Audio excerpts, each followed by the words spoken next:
I don't know what the weather has been like in your part of the world just recently, but here where I live, it has been totaal verrückt.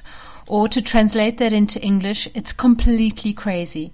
One day we have sunshine and blue skies, the next it is freezing cold. And there seems to be no way of predicting what the weather will bring for that day. And so when you go out, you have to prepare for every eventuality.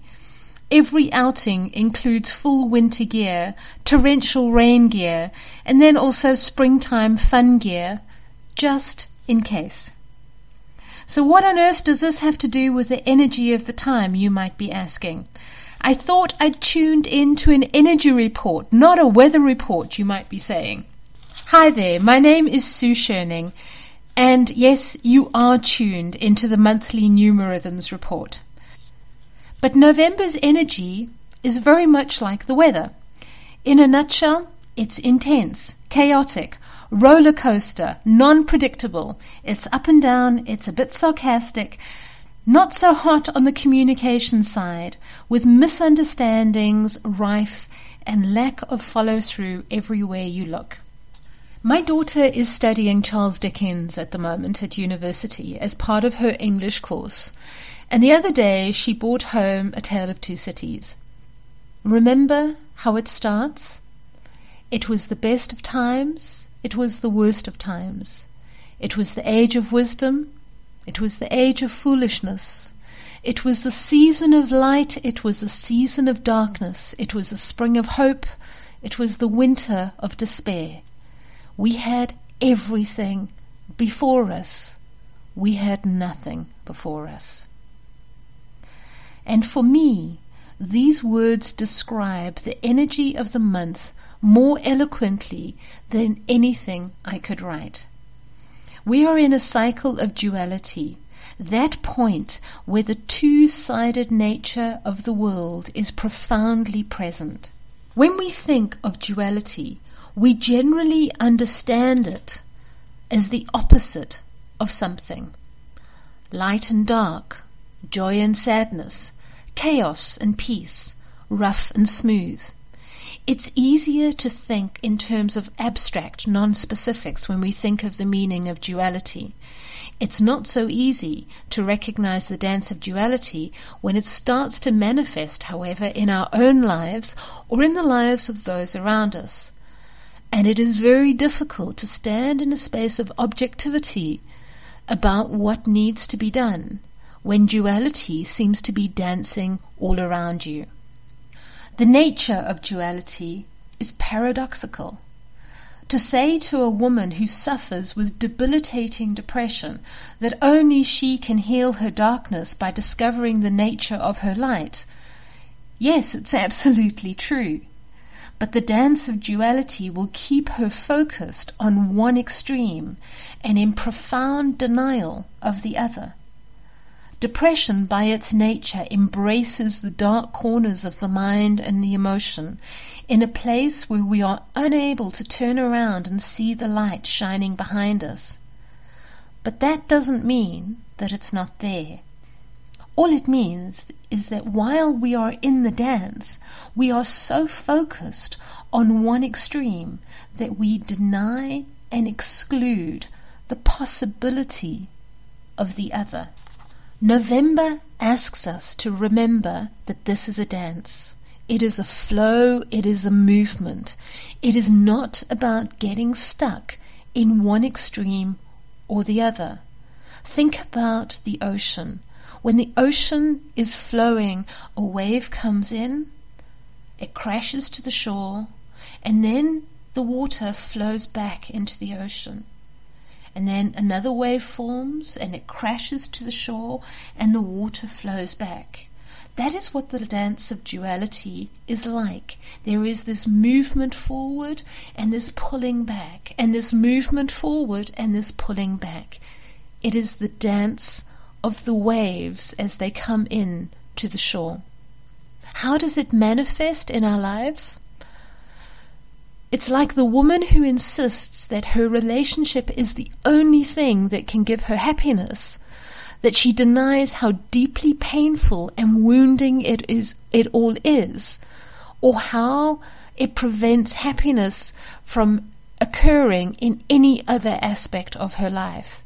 It is the man who works all hours that God sends to achieve or create financial freedom, who somehow misses that all he's creating for himself is a prison cell.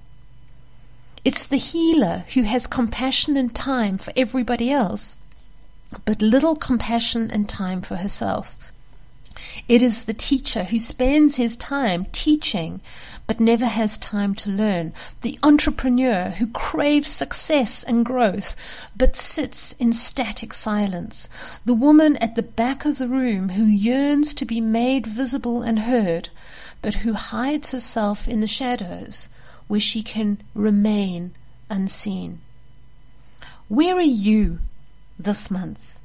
What vibration is recurring in your space that is demanding your attention? For some people, it might be health versus sickness, or perhaps it's acceptance versus rejection, or abundance versus poverty, or success versus failure, or insecurity versus security. What vibration describes where you are this month? I often find that this exercise helps. Take a piece of paper and draw a line across the page and write down in black and white the vibrational extremes that you are experiencing. For me, at the moment, there are two things that keep coming up. And the one is this dance of acceptance versus rejection. And the other is my full potential versus my limited potential, or a space of non-potential. And so I draw my line across the page, and on the left-hand side I write down the words limited potential, and on the right-hand side I write down full potential, because both possibilities exist. Right now, because of the energy of this month, I can stand in a space where I can see the full potential of all that I can be and all that I can achieve. But I can also look to the left-hand side of my line and I can see the known quality of my limited potential. So go ahead, draw your line and list your extremes that you are working with right now on either side of it. And then find the center of your line and draw a little stick figure that represents you. And for a moment, just stand in awareness that this duality, this possibility of inhabiting either extreme, lies within you right now. Look back at the shadow side of the line. Now for me, that is my non-potential side. And stand in awareness. In other words, witness consciously all those things that you do that perpetuate this non-potential and keep it manifesting in your space.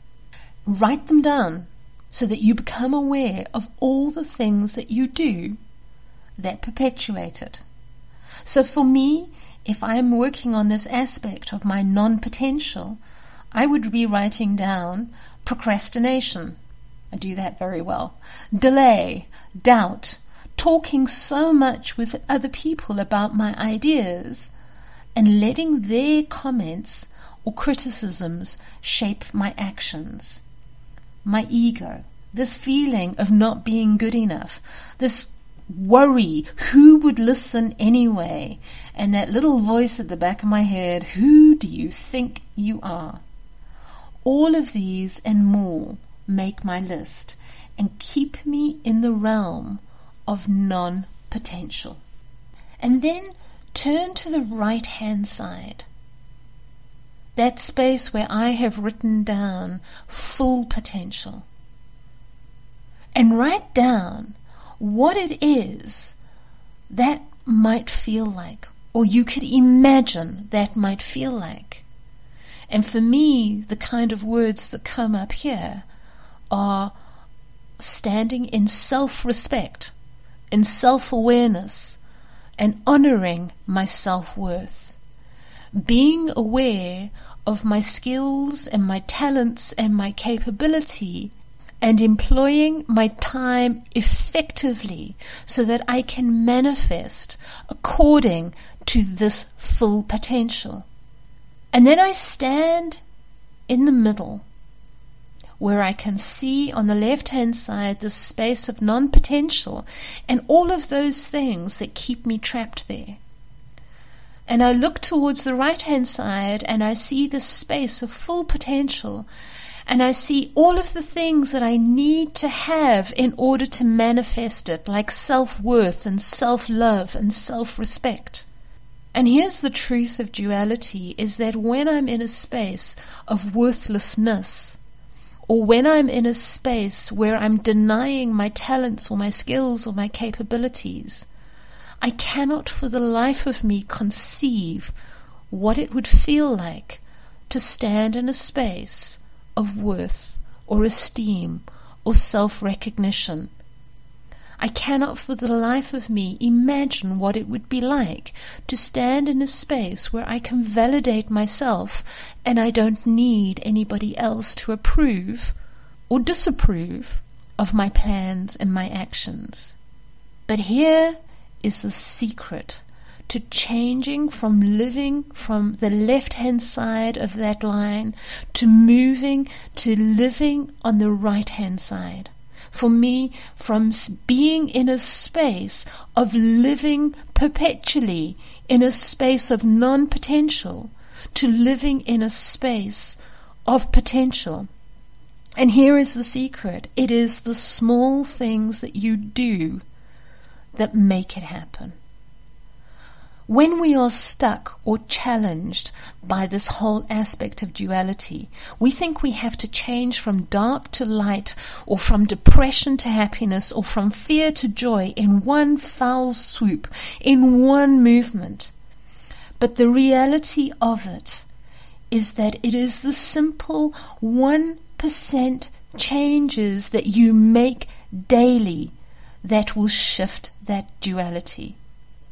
For someone who is suffering from deep depression, it is an impossible task to say to her, wake up tomorrow morning and be joyful and happy. They cannot do it overnight. It's an impossibility. But they can move towards tomorrow. I will get dressed. I will put on some makeup and some perfume, and I will allow myself to cook a decent lunch for myself.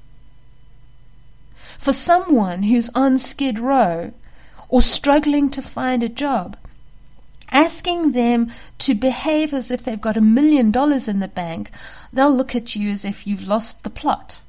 But they can move towards, today I will write out my CV and I will ask a friend to professionally type it out for me. And having done that today, tomorrow I will make a list of all the companies that are hiring people with my skill set. And then on the third day, I will email my CV to everybody on that list. It is the day by day action that shifts duality. And November's message to us is to remind us that every single moment presents us with this truth of duality. Every moment offers us the light and the dark, and it asks us to choose which road we're going to walk down. I can be surrounded by absolute opportunity on every level. But if I do nothing, all I do is I open up a certainty that is filled with absolute dead ends. Likewise, I can be surrounded by the most negative people, the most critical resistance, and I can find the point of absolute positivity and exists within me that allows me to move from negativity to successful. Duality always brings a choice with it. And once you become aware of the duality within any situation, you're going to have to make a choice about what you're going to do with it.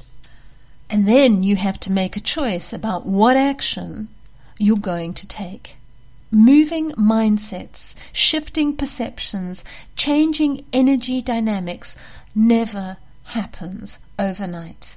Wherever your duality is this month, what is the one thing I can do today which will allow a different perspective into this vibration? Because if I can set just one thing to change each day and commit to doing it, I will change my reality. And so will you. If you would like to set up a personal session to discuss how you can do this in your life with your situation, please send me an email. I'd love to hear from you. Until next time, this is Sue Schoning from the Soul Lighthouse. Remember this message that November brings us. Be aware of the duality that is present for you in every single moment. And be aware of the choices that you can make and the actions, the simple step-by-step actions that you can make that will have the most profound effect on your reality.